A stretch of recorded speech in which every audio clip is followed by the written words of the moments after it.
Manoj Abraham, sir. Hello. Very good evening. Good evening to you. Hope my audio is clear to you. Sir, I think if I am not mistaken, you are from Hyderabad University. You have completed. Yeah. I'm from Hyderabad and the alumni of the. You are my senior, sir. I was your junior. I did my MA from political science anyway. Thank you so much for coming here. It's late in the day. I was expecting my. We are sorry for the late. Please, sir. Yeah, I hope you can see my screen. Okay. So basically, it's a pleasure to speak here at a topic which is very close to my heart, basically protecting women and children, particularly on the net, which Kerala police is doing to a great extent. I'll just go straight to my topic. Basically, a lot of things have been said about the physical human trafficking that happens. I'll be looking purely at the cyber platform, or what we have right now in the net, the human trafficking happening over the internet, because that's the major tool now which the traffickers use. We know human trafficking is one of the third biggest crime in the world as today, after the drugs and the arms trade. Human trafficking on the net is one of the biggest crimes that is happening. And the internet has changed the whole paradigm of how this crime happens. Earlier, it was the physical world where the human trafficking used to take place. But with the digital world, though it has a lot of advantages of connecting everybody around the globe, all our systems have changed, particularly during the pandemic, the way we conduct our conferences, the way we conduct our studies, the way we go about our business, everything has changed. But for the criminal also, the fruits of the internet is really big. His whole audience has changed to a global scale, and now it's a world without borders. Earlier, to do a crime, the victim and the person, the accused, has to be at the same spot. But now it's a crime without borders. It's a world without borders, where somebody sitting in any part of the globe can harass a victim over the net. So that is the scale of operations that has changed due to the internet world as such. So now when you talk of human trafficking, we are actually talking more of virtual trafficking or cyber trafficking, because it gives individuals or criminals the more easier mode to stay anonymous and to do a lot of activities. It gives them a wide platform to actually traffic women and children, which is one of the most dangerous things that we are looking at now. So if you look at the figures, international figures, also you'll find that out of the 4 victims trafficked, 3 are trafficked online, which makes it all the more important, because the physical trafficking is going down, and it's the online medium that is being used for trafficking to the greatest extent possible. So what, in short, it has happened is internet has become the platform for human trafficking as such. The various forms are available, encrypted areas are available. I'll not go into the technical aspects because it would be too difficult to handle. So I'll just broadly deal with what are the problems which is currently on in this area. We have 2.5 billion emails per day that are pornographic, which being sent every day as such. And 1 in every 4 internet searches related to pornography. And if you look at child porn, somebody was mentioning during the COVID, what has actually gone up is the search for pornography and child porn asset. It has gone up tremendously. And in India also, we actually did a study, and we found that it has actually tripled during the lockdown. The search for pornography and child pornography has gone up tripled during these lockdown periods, which is very tremendous. And all these things, pornography or CSAM material being transmitted over the net and sex trafficking, all are interrelated. You can't really pull them and say that these are distinguished things that you can do. For the law enforcement, all these things are in coexisting, in the sense that they have they diverge in various ways. They come together in such a ways that you have to handle it as a total problem. You have to handle pornography, you have to handle CSAM material being transmitted over the net, and of course, sex trafficking. Now, the major circulation methods over the internet, what internet provides is a platform where these traffickers can operate without any problems. And these are the current circulation methods which offer them all sorts of solutions. We have the darknet, which is the underworld of crime in the internet. You have anonymous search engines that you can go to the darknet, and in the darknet you find all kinds of pictures, all kinds of videos of trafficking of children. All kinds of things are available, and in a totally anonymous way. So even for the person who wants to purchase it, even for the one who wants to sell it, he can easily do it over the darknet. The second major platform that has come up is the social media. We are all users of the social media. In the social media also, with the encryption that is coming up, we have a lot of sites like Telegram, WhatsApp, Chatzy, and a lot more that really offers 100% encryption, which really keeps the person totally anonymous. It's very difficult for the law enforcement to actually track down a person and on Telegram, because if he wants to remain anonymous. So that's the world we are looking at. That's the difficulty that the law enforcement faces in identifying such perpetrators of such crimes. Apart from that, we have proprietary encryptions which are almost impossible to break. The encryption is based on proprietary, it is third-party thing. So the law enforcement finds it totally impossible to break it. Then you have steganography, where you hide a file, inside a picture, where you hide a video file or this thing. That also is very difficult to break through, and that's used by traffickers around the globe. Now you have cloud storage also, various file hosting services where you can actually transmit these images and videos over the net. Now, if you look at internet, what internet offers is, earlier, of course, the trafficker had to go and physically go to the place and sell, and they had to go to various places physically and do it. But what the internet offers now is a very good digital platform, a global platform for selling.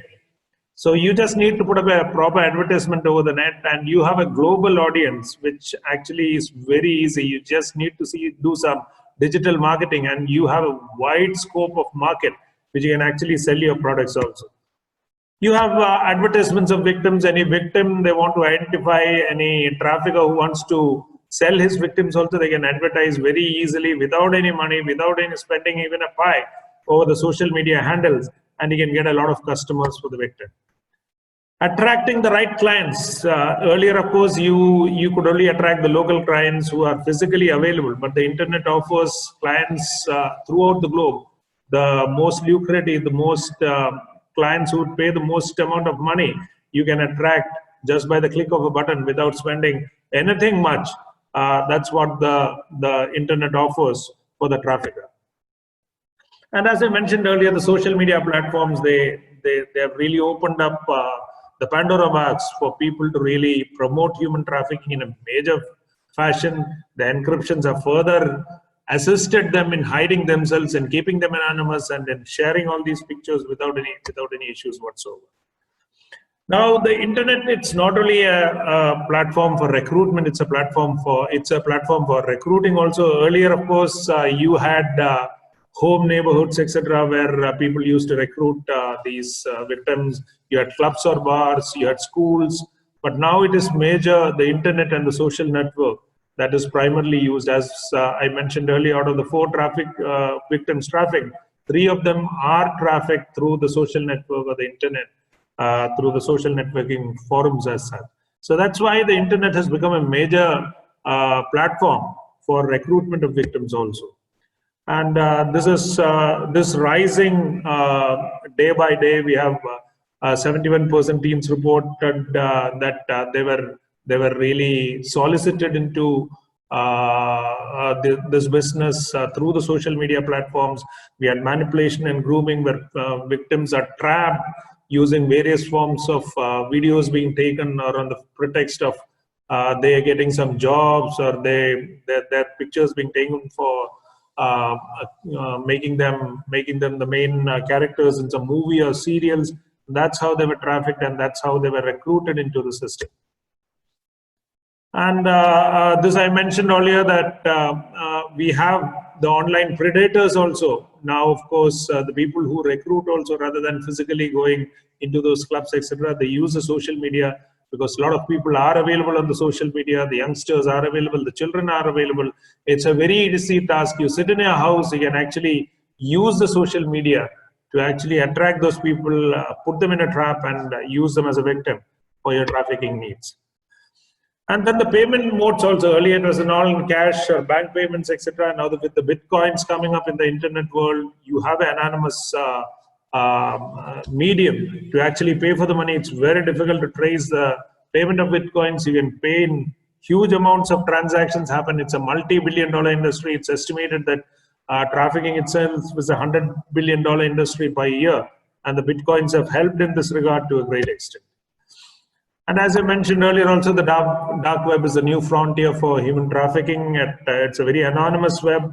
It's a web where it's almost impossible to trace the person who is actually buying or selling, and that's one very difficult thing. The law enforcement agencies face a lot of problems in actually detecting even one case on the dark web.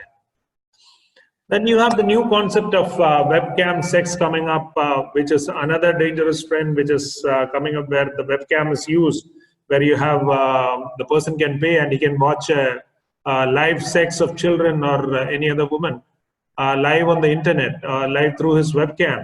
And this is becoming quite popular in the world now, with Philippines being one country where all these victims are. And it's coming to India also, where we find a lot of reports of Indians using this to get into this trafficking business. So that's another new trend that is coming up. So I'll just go into a few recommendations what the police officer, what the department, or what the government needs to do. We need to, it's a law and order issue, as was mentioned earlier during the talks also. It requires an intersection of government cooperation on the ground, that the police agencies need to work on the ground, and something on the technology part also, because technology alone can't do anything, or the government on the ground can't do anything. It has to be an intersection, because it's a problem that is there on the net, but the problem, the girl or the victim, is there on the ground. So you need a proper intersection. You need to combine those two activities and ensure that a proper policy is made to handle such trafficking. Of course, in many countries, there is no digital intervention strategy that will not succeed in the present world, where the internet is the major platform for trafficking. So we need to have a proper digital intervention strategy, and that has to become a part of the nation's anti-trafficking strategy itself if we need to be successful. We need to provide appropriate tools for the law enforcement, because most of the places in India now, most of the states, they don't have the necessary tools required to even detect anything on the darknet, or even go behind these traffickers, because now the problem is increasing to a great extent. And I find that the formal complaints doesn't come to the police as generally it happens.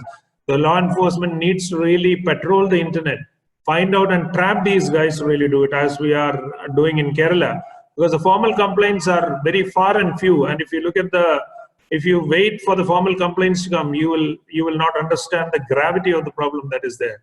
So we need to have appropriate tools to the law enforcement, where they can actually go patrol these sites and detect these cases without anybody giving a formal complaint. We have various programs running around the world, like the MEMS programs, where they actually monitor these activities, where they actually search the darknet, search the internet to look for such videos, pictures, and soliciting activity taking place, and they detect those cases. This one very successful program running. We also have a program running in Kerala, which has been successful in the last 2 years, where we have detected a lot of cases on child porn, on CSAM material, on human trafficking being done on the net. And of course, as it offers various tools for the traffickers, the digital means provides tools for the police department also, as Subhati was mentioning earlier. We can actually use these digital footprints and facial recognition technologies to actually identify traffic people also. A lot of victim ID tools are available around the globe. We are also using a lot of victim ID tools, where you can actually identify missing children, missing traffic people, just by using these tools and the internet, without going anywhere. And we have detected many such cases. Actually, the tools offer a lot of technology that is there available for the law enforcement to detect victims. We can actually, on the net also, we can conduct a lot of sting operations. We can actually trap people. This is one of the famous cases in Playpen, where in the US they actually caught hold of a darknet site. The government agencies itself, or the US federal agencies itself, they ran the child pornography site for around 14 days, and they arrested more than 500 odd guys from around the globe in this thing. So you can conduct a lot of sting operations without doing any physical activity, because the digital resources are available. If you work out your digital resources well, if you work out your digital tools well, you can actually detect these cases more easily than you can do in the physical world. Then, of course, funds are required. That is what is a problem in India. The government funding for these anti-trafficking efforts is less. We need to put in more funds for anti-trafficking efforts, both in the digital world and the physical world. We need to put up national helpline advertisements wherever somebody is searching for pornography, etc. We have moved the government.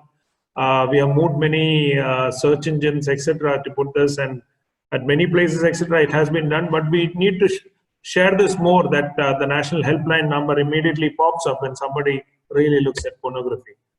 And the way you actually word your advertisements also. Now in India also we have advertisement, people put in a lot of advertisements like, are you being trafficked, etc., which most of the victims don't understand. You need to really word your advertisements, your awareness campaigns also in the right direction, that the victim really catches on to that. The victim feels that the advertisement or the awareness campaign is talking to them, then only they will come to you. So you need to really word it also well. It needs to be well directed also. And of course, as I mentioned earlier, it's a crime without borders. So the government collaboration is required, not only with private agencies, but intergovernment collaborations, because the victim will be in one country, the accused will be in another country. And so without collaboration, actually you cannot do anything to bring the culprit to book. And of course, training for police organizations. Now, most of the police officers, they lack the necessary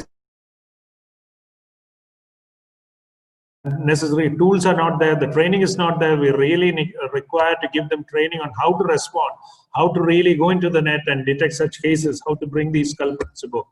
The same is with regards to NGOs. NGOs have to play a very important role in preventing and detecting such activity, and we need to really train them also on how to respond to these issues. As I mentioned earlier, we require mutual legal assistance treaties. The major problem now we face is among countries, when we have the victim sitting in some other country and the accused in some other country, you don't have the MLAT agreements where you can actually share information or bring that accused to your country and bring him before the law. So we need to have the MLAT agreements in place between various countries to actually successfully handle all these problems also. And public-private participation is so very crucial in handling these problems, and that I want to really emphasize and highlight, that all the agencies need to really work together, the private, the NGOs, everybody. It's a coordinated action that can sort out this problem. This problem is growing up with the internet. The platform has really grown to such an extent that the world is a stage. So anybody being trafficked anywhere can be seen by anybody anywhere. And with the webcam sex and with all kinds of things coming up, it's a global world, it's a global market, it's a global crime. So we need to work together to ensure that we nip the problem in the bud, and we can ensure that our women, children are safe in this world. So that is what I wanted to say. Thank you very much. If you have any questions, I have short of time. If you have any questions, please send it over me over mail. My mail address is there. And thank you very much for this opportunity. Thank you, Red Robe, and all the organizers of this conference. Thank you very much.